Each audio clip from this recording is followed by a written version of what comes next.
All right, so we're under the E46. We've noticed break in the inner tie rod boot.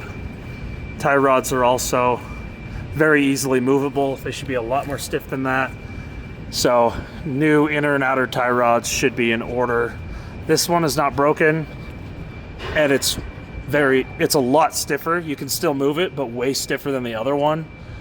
So I would imagine one of these, this one's probably been replaced at some point. Would recommend going with both. We have a replacement coolant hose there, a replacement coolant hose here as well. Here is the AC clutch that we're talking about. It spins very well, but I think we just need like the plate that goes on there so it can properly install. It also looks like that's very clean, and it almost looks like it's been replaced. So I'm wondering if that's a new one that the guy put in when the engine was swapped. Your ground for the oil pan looks to be in good shape. Here's those coilovers. Those look very clean. They look like they haven't been put on there for very long.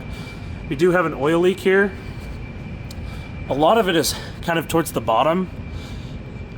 But it looks like it's probably coming from the oil pan.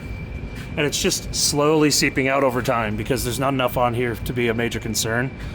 Here's your control arm bushings. I don't have a pry bar to actually pull on those. Visually they look good, but you can't really tell without a pry bar.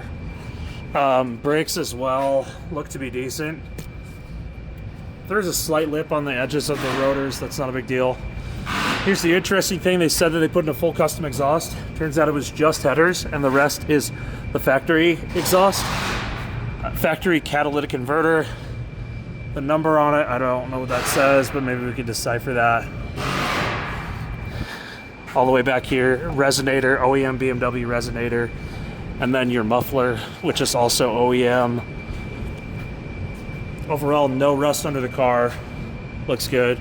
Heat shield back here is a little mangled, but not bad. Your bolts for your drive shaft going to the differential are rusted and might have trouble coming off. Differential does not have any leaks, looks to be in good shape.